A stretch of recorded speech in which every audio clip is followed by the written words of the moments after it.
Hello, this is the 37th lecture on Revelation and World History. Up until the last lecture, we learned that the contents of the book of Revelation and the prophecies are being fulfilled, centered on the Korean Peninsula and the Korean Church. However, the book of prophecy also describes the geographical features of this place where the prophecy is fulfilled. Zechariah chapter 14 verse 8 states that a spring gushes out from one place and two rivers head there, half of which flow to the East Sea, and half to the West Sea. This refers to the Tumen River, which originates from Baekdu Mountains, Chunji, and flows half to the East Sea, and the Amnok River, which flows half to the West Sea. These two rivers form the border between the Korean Peninsula and two other countries, China and Russia. This confirms that the land divided by rivers, mentioned in Isaiah chapter 18 verse 2, is the Korean Peninsula. Furthermore, Zechariah chapter 14 verse 4 states, "The mountain will split in its middle from east to west, creating a very large valley. Half of the mountain will move toward the north, and half toward the south." This refers to the division of the Korean Peninsula into north and south. A massive dividing area called the demilitarized zone has been created, creating a valley that no one can cross freely. This is increasingly clear evidence that all these prophecies are being fulfilled on the Korean Peninsula. Not only is the historical context of the fulfillment of the prophecy mentioned, but the geographical features of the actual location are also mentioned. In this lecture, we will learn about the Day of Refuge, described in Matthew chapter 24.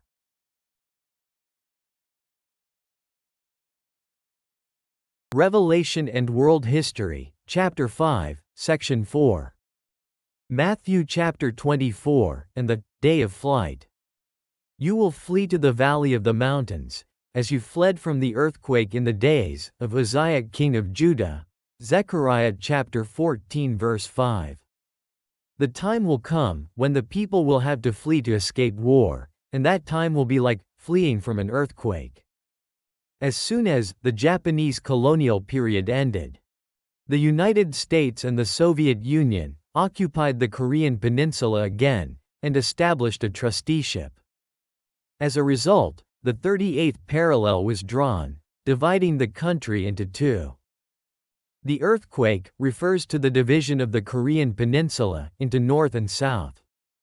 This implies that the North Korean Church, under the rule of the Soviet Union and Kim Il-sung's communist regime, would have to flee to survive the oppression of the communist regime. This Day of Flight provides another clue about that day in Matthew chapter 24. Matthew chapter 24 verse 15. Therefore when you see the abomination of desolation, spoken of through Daniel the prophet, standing in the holy place. Verse 16, then, let those who are in Judea flee to the mountains. Verse 17, let no one on the housetop go down, to take anything out of his house. Verse 18, let no one in the field turn back, to get his cloak. Verse 19, woe to those who are pregnant and nursing babies in those days. Verse 20, pray that your flight will not be in the winter or on the Sabbath.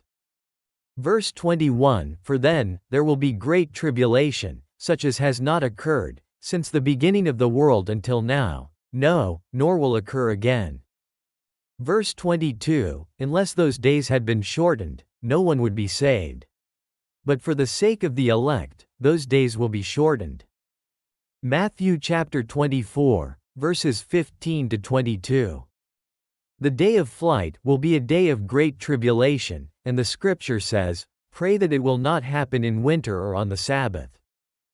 In other words, this verse strongly implies that the day will occur in winter or on the Sabbath. When you see the abomination of desolation, standing in the holy place, Matthew chapter 24 verse 15. The person whom Stalin of the Soviet Union appointed as the supreme ruler of North Korea was Kim Il-sung. This Kim Il-sung, along with his son Kim Jong-il, are the figures with the number 666. And they are the ones who will one day destroy the North Korean church. The fact is that, if he ascends to power, the day of flight will occur. At that time, the Lord will go out and fight against the nations, as in the day of war. Zechariah chapter 14 verse 3. The phrase "that day" also implies the same format as the day of war, suggesting that a war will break out and people will flee. We must identify historical events that occurred during the Sabbath and winter, when war broke out and people had to flee. That event is the Korean War of 1950. The Korean War began with the North Korean invasion of the South on the early morning of Sunday, June 25, 1950. Sunday is the Sabbath, observed as the Lord's Day by Christian churches. The fact that it occurred on the Sabbath and in winter does not refer to a single incident, but rather to two major incidents of refuge. This means there was another incident of refuge in winter. The winter evacuation incident refers to the January 4th retreat. Following the success of the Incheon landing operation, the Allied forces continued their northward advance. However, the entry of the Chinese army forced another retreat, this time in the winter. The January 4th retreat was an evacuation on January 4, 1951, in the dead of winter.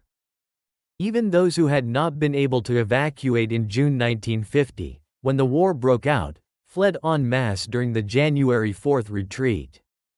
This was because they had already experienced the brutality of the North Korean People's Army. Many North Koreans also chose to defect to South Korea, rejecting life under communist dictatorship and seeking freedom. In December 1950, just before the January 4th retreat began, there was another operation, known as the Hungnam Evacuation Operation. Using South Korean and U.S. warships, tens of thousands of refugees fled to Ko-jae Island in South Gyeongsang Province and Busan. Christians from the Ham-Hung region also fled en masse during this time. However, Christians who were unable to evacuate in time were either killed or taken to mining villages and subjected to forced labor.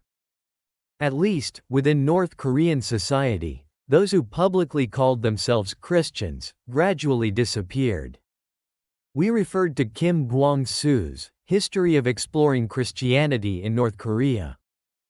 Then, let those in Judea flee to the mountains. Let him who is on the housetop not go down to take anything out of his house. Let him who is in the field not turn back to get his coat. Matthew chapter 24 verses 16 to 18. This refuge refers to a situation so dire that people working in the fields have no time to go home to get their outerwear. The North Korean army advanced so rapidly that the capital Seoul fell in just 3 days. The enemy's invasion was so swift that office workers barely had time to go home to gather their clothes and belongings. This reflects the extremely tense, early days of the war, when anyone who failed to evacuate quickly would inevitably become a prisoner of war for the North Korean army. All men, without exception, were conscripted into the North Korean People's Army. Those who were in charge of work that ran counter to communist revolutionary ideology were subject to purging. Those who were unable to evacuate in time were either taken to the north or shot. Let those in Judea flee to the mountains. Matthew chapter 24 verse 16. Because the North Korean army advanced so quickly, those who could not evacuate and who wished to avoid capture actually sought refuge in the mountains to escape the chaos. Since 70% of the Korean peninsula is mountainous, fleeing to the mountains was the easiest option. Some survived, while many were discovered, killed, or dragged into the North Korean People's Army. There are countless testimonies and records related to the Korean War. So every Korean knows this, without needing to quote them here. Since 70% of the Korean peninsula is mountainous, there are many place names that end with shan. In the early stages of the war, the Koreans were pushed back uncontrollably. And a final line of defense was established, along the Nakdong River front. Furthermore, a refugee government was established in Busan, a place where they could no longer be pushed back, right on the seafront. Busan also has a place name ending in shan, mountain. Even the South Korean government fled to the mountains. The prophecy that you will flee to the mountains was fulfilled, even in the place name. Those who were unable to evacuate in time to escape the war actually fled to the mountains. Furthermore, the city with the largest concentration of refugees is Busan, a city whose name includes the word shan, which is completely consistent with the text. Woe to those with child, and to those nursing infants in those days. Matthew chapter 24 verse 19. As the North Korean army invaded from the north to the south, the refugees had to walk further south. However, the North Korean tanks advanced much faster than people could walk. Consequently, pregnant mothers and those with young children faced great difficulties in escaping, with their children on their backs. As a result, many of those who fled were young men. Even in the 2000s, reunions of separated families between North and South Korea were held at places like the Kumgangsan Reunion Center. Many of them left their wives and children behind in the north and fled south alone. Even those who managed to escape with their children died along the way. Additionally, many children were separated from their families in the crowds of refugees, creating countless war orphans. Countless people fell to their deaths after climbing onto the roofs of evacuation trains.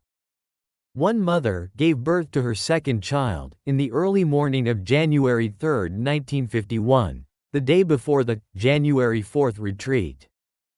The mother barely managed to get onto the roof of the train with her newborn baby and arrived in Busan, but she lost the baby to pneumonia and went to heaven. There was also the story of a pregnant woman who fled with her 5 children. The mother died of childbirth poisoning after giving birth. This is a reference to Me and the Korean War, edited by the Chosun Ilbo Special Investigation Team.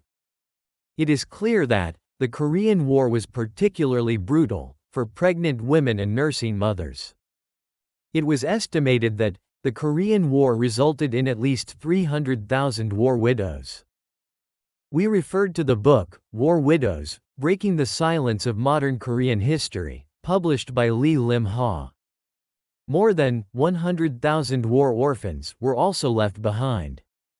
We referred to the Korean War Damage Statistics, published by the Ministry of National Defense of the Republic of Korea. At that time, people will deliver you up to tribulation and kill you, and you will be hated by all nations because of my name. At that time, many will be offended, and will betray, and hate one another. Matthew chapter 24 verses 9 to 10. When the war broke out, many missionaries and Korean church pastors, who remained in their mission fields instead of fleeing, were arrested by the People's Army and abducted to North Korea. Massacres also occurred in some churches in the Chungcheong and Jeolla provinces, as well as in parts of Hwanghae province. For example, at Yawil Church and Yeomsan Church in Yeonkwang County, South Jeolla province, and Byongchon Church in Nonsan, South Chungcheong province, dozens of Christians were massacred by communists. Sincheon, Hwanghae province, was the site of the largest massacre of residents during the war, with anti-communists and communists, including Christians, resorting to mutual slaughter, depending on the circumstances of the war. We referred to History of Korean Christianity 3, published by the Korean Christian History Association. Brother will betray brother to death, and the father his children will rise up against their parents, and have them put to death. Mark 13 verse 12. Not only in North Korea, but also in South Korea, there have been numerous massacres, such as the Bodo League incident. We referred to People in War Memory, published by Kim Kyung-yeon, a war report on the brutal hostilities between North and South Korea that occurred in Jinju, South Gyeongsang Province in 1950. The Korean War divided even families and brothers by ideology, and they pointed guns at each other. One of the brothers was in the North Korean People's Army, the other was in the South Korean National Army, and they shot each other. It is a war that brought about a tragedy of fratricide unprecedented in human history. We referred to Me and the Korean War, published by the Chosun Ilbo. This is the result of a brutal war that arose from the division of the Korean Peninsula by foreign powers and the resulting civil war between compatriots. The Book of Revelation and the prophetic books describe the place where prophecy is fulfilled as the east where the sun rises. This prophecy is being fulfilled on the Korean Peninsula, a place located in the east where the sun rises. Zechariah chapter 14 verse 8 describes the geographical characteristics of the place where this prophecy is fulfilled.